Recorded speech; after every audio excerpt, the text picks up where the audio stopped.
Hosted in conjunction with Chris Media, the CEO interview series allows investors to hear directly from the CEOs leading the companies featured on Wholesale Investor.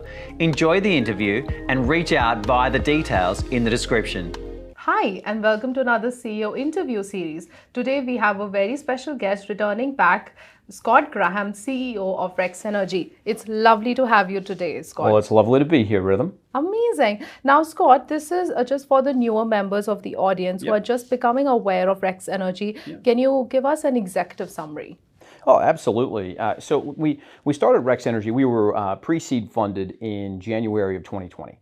And it was off of an idea. The idea was that we could find a way to provide tenants of multi-tenant properties with equitable access to renewable energy, on-site generated renewable energy and battery storage. And so it was just a hand sketch and a business plan, and we were seed funded off of that to the tune of about 1.5 million initially. Right. And that pre-seed process we took through, and we built a little proof of concept, and all the rest. But and then now where we are today, we finished seed. We have a minimum viable product. We have orders for it all across the country. We have revenue now from an actual power plant that we have operating. And really what our product has evolved into is something a little bit different than what we started with. The idea initially was how to help tenants to lower their energy overheads and decarbonize multi-tenant properties, really. And it's evolved into this incredible product with multiple capabilities. And so what it really is, in a nutshell, is just a fully autonomous 24-hour renewable energy power plant that we install at multi-tenant properties like retirement villages, homemaker centers, shopping centers, commercial properties, industrial district, and residential apartment buildings that are low-set townhouse communities and whatnot. So those types of applications, we're able to drive down the cost of energy for the tenants, but also provide the owners of those sites, if it's an owner-operated retirement village, with a source of revenue that they didn't receive before. So it benefits the owners, it benefits the tenants, and we can also then support the broader energy network because we have these large clusters of stored energy. So, the system has been designed to benefit everyone involved, and it's an impressive product. Amazing, absolutely. I couldn't agree more. Now, it would be great to know if you could tell us about that unique selling point that your product has in comparison to other competitors in the market. Yeah, absolutely. Look, we have a number of competitors in the marketplace that might install a little bit of renewable energy into multi-tenant properties, but they're just offsetting the community energy usage. Right. And the tenants do not benefit from that at all. Right? Or there are other products that might be able to supply about 22 kilowatts of solar or renewable energy generated on site, but no more.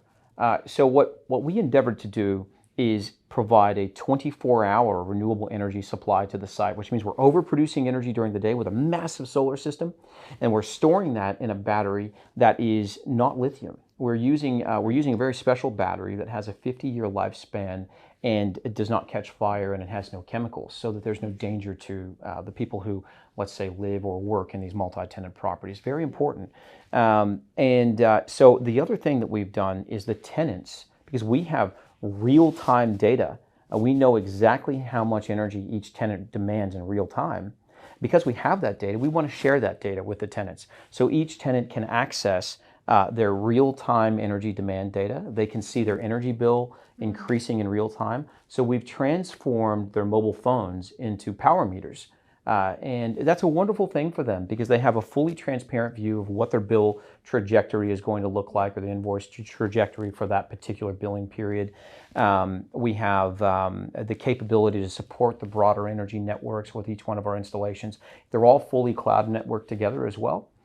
The other interesting thing that we're able to do is island the sites. So in the event that the power grid loses energy, or there's some kind of a blackout happening, we can just disconnect the site from the power grid remotely and power it from within, which is really great to make sure that those particular sites remain powered through our on-site renewables. Right. Well, you're truly addressing the limitations that other projects in the market might have, Yeah. and then you are really expanding upon on that project, and everyone is Absolutely. seeing that value, which is why that Rex Energy is achieving such great milestones. Yes. Yeah, we are. We certainly are. I think one other thing I'd add there is our capabilities when it comes to EV charging. I think EV charging is this glamorous, exciting thing that's happening in the energy industry, but I don't believe it's actually going to have a positive effect on our distribution systems. Quite frankly, I believe the opposite. So what we've done there, and this is another unique point that we have, these multi-tenant properties are really challenged with integrating electric vehicles into their sites, because their transformer, their medium voltage and low voltage transformer infrastructure and their switchboard infrastructure is prohibitive in its current form to support EV charging. And so what we are able to do with our product as well, there's an EV charging project that we can do for sites where we install our intelligence and our large energy storage system, so that these EVs actually charge from the energy storage system and not from the grid, creating peak demand issues for these buildings, which is extremely important as well. Absolutely. Yeah. Couldn't agree more. Well, Scott, for my next question, I would love to ask you about one of the milestones that you've recently achieved out of many. So I recently read a news article that stated that Rex Energy has received a letter of intent from a Queensland client to proceed with the client-funded $13.5 million retirement village project. Can you share a little bit more about that with the audience? Look, this is an extremely exciting project, right? Because this is one of the really amazing, good developers in the country who want to do good things, right? And so what they're doing with this project, and I commend them. I think it's amazing. This is going to be the shot heard around the nation, right? I assure you it will be. They're going to advertise, right? The engineering process is not formalized yet, right? So we have done some engineering reviews of the site. But they are going to advertise some of the lowest cost electricity delivered to these tenants in the entire country with our system, right? So the cost of our system ends up being cost neutral for a property developer, right? Because what they do is our systems get integrated inside a multi-tenant property day one when the property is being built. The cost of that project is just absorbed within the cost of the tenancies when people come and buy the tenancies. It might add, a certain amount of money to each tenancy sale price, but it actually increases the value of the tenancies, so the property developer can sell them for more because there's more of a benefit to the tenants. The tenants themselves could be paying, in this particular instance, somewhere in the ballpark of anywhere from 10 to 14 cents a kilowatt hour for their electricity. And that is an awesome thing to do, and it's a retiree, so this really helps them to save money. The property developer is not going to make any money necessarily on the project as it stands right now. That might evolve and change in the future, but I believe their intentions are, hey, we want to deliver low-cost energy. We really want to do a service for these tenants, and that's going to help the property developer pre-sell all of their sites as well. So this particular project is 800 tenants. Some of them are in groups of 4, 3, 2 tenancies, so buildings with 4, 3, 2 tenants in it. Our systems and our battery systems are communal on site, so we have a communal battery system, communal renewable energy generation system that we impose software level control, and we deliver the exact amount of energy required by all of the tenants in real time. So that what we generate on site is either directly sold to them on site at a low cost, or it's stored in our energy storage and then sold to them on site later. So we're shielding all of the tenants in these multi-tenant properties from the volatility of the nation's energy retail market. One of the biggest concerns right now in the marketplace, Rhythm, is that the government's recently announced, I believe, a 56% increase in the cost of electricity over the next 24 months. Look, that's horrifying. We're already amongst some of the most expensive energy on planet Earth, and it's only going to get worse moving forward, I think. Yeah, absolutely. You definitely make a very valid point. Now, Scott, do you mind highlighting for us any other updates or milestones that over the last 6 to 12 months that you've achieved that you would like to share with our audience? Yeah, absolutely. Look, Rex Energy, when we started 2 years ago, we obviously didn't have any revenue. We were in research and development, and that's a hard thing to get funded, I got to tell you. You know, we raised about $3 million throughout that journey, and our research is complete, our development is complete. We have a minimum viable product that's fully operational. We have an autonomous power plant that is operating in Southeast Queensland, and it is revenue positive. It's generating revenue on a monthly basis for Rex Energy. It's fully functional. It's actually a wonderful sales tool for us as well. We are actually powering the entire industrial district that our corporate headquarters is situated at as well. So all of the tenants within our industrial district, they're saving about anywhere from about 40 to 50% on the cost of energy delivered to them.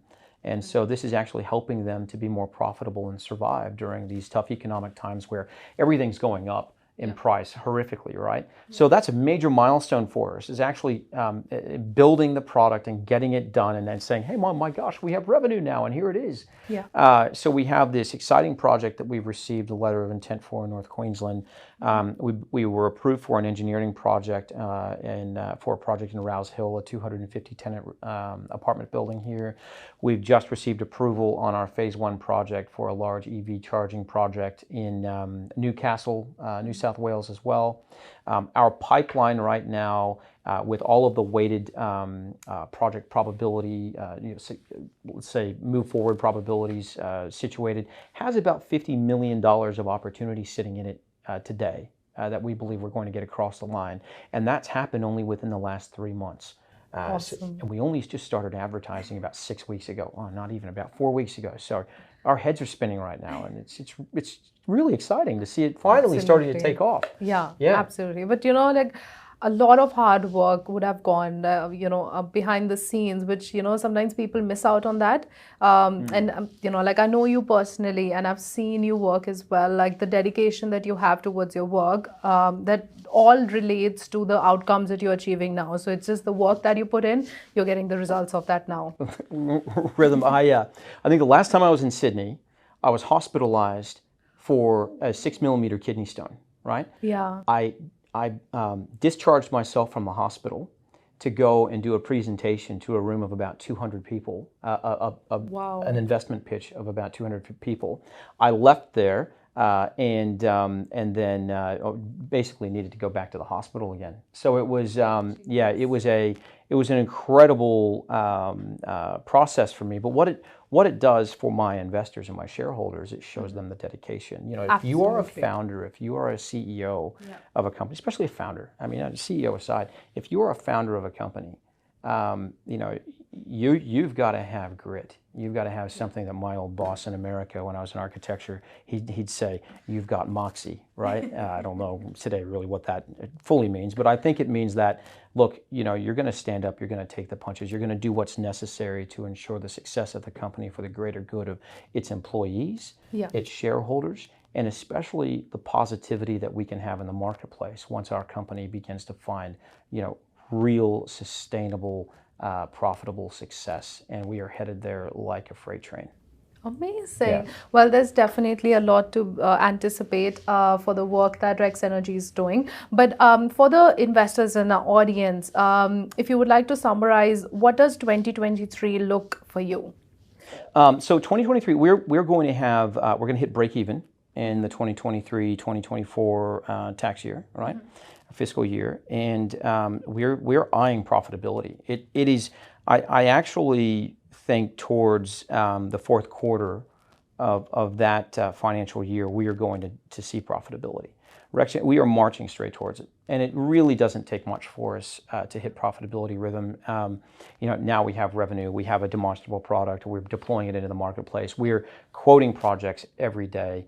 So success is inevitable now. Magnitude of success depends on how well funded we are, how well we can pierce the veil of the marketplace, and especially educate property developers, building owners, body corporates, architects, engineers about what we have, so that we can start integrating it inside these multi-tenant properties. And really, that's all we need to do.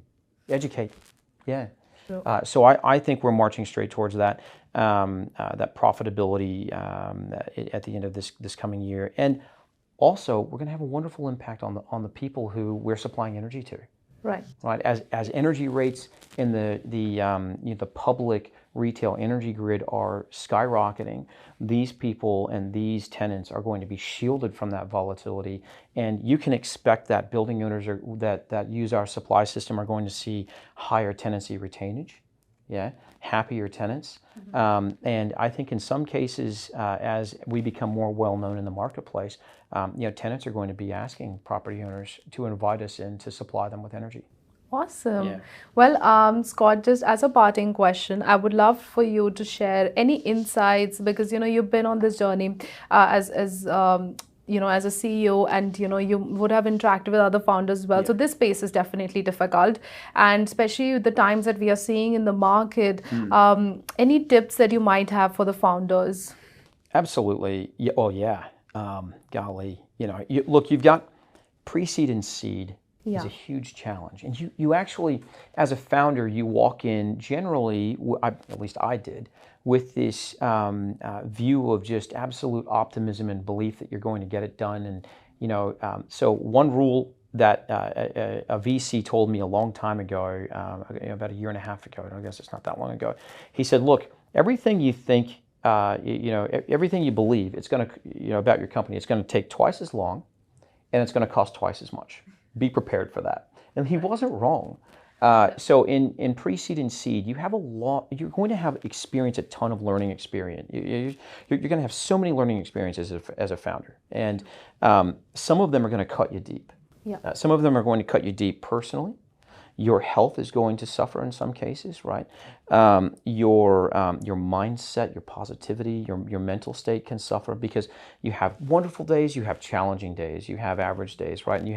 And in some days you have all of that crunched into one as a founder, right? So it's not like you just show up, you go to work, you do your thing, you come home. You're working even when you're sleeping, right? You'll wake up in the middle of the night and go, "Oh my gosh, I need to do this tomorrow," and make a note on your phone or something. So look, get your people right. Right. Get your people right. That was probably one of my greatest failures, was onboarding people who were not in the industry. They didn't understand the industry. They may have been decent or good at what their little nook was, if it were, let's say, marketing, or if it were, let's call it risk governance, or whatever it may be. But if these people are not doers, if they're just talkers, right, it will slow down your progress. It will cost you thousands and thousands and thousands of dollars in wages. And it will cost you even more in stress and concern, because these people will surround you and advise you and probably take you down some wrong paths, right? So my advice is to surround yourself with people who take action. People who take action. You want people who are going to do what they say they're going to do what you ask them to do, and also respect you as a leader, right? Not tell you what you need to do, but respect you as a leader, and do what you ask them to do, regardless of whether they think it should be done that way or not. You as a leader are the captain of the ship, and ultimately your vision needs to be realized, and that's what the shareholders have bought into.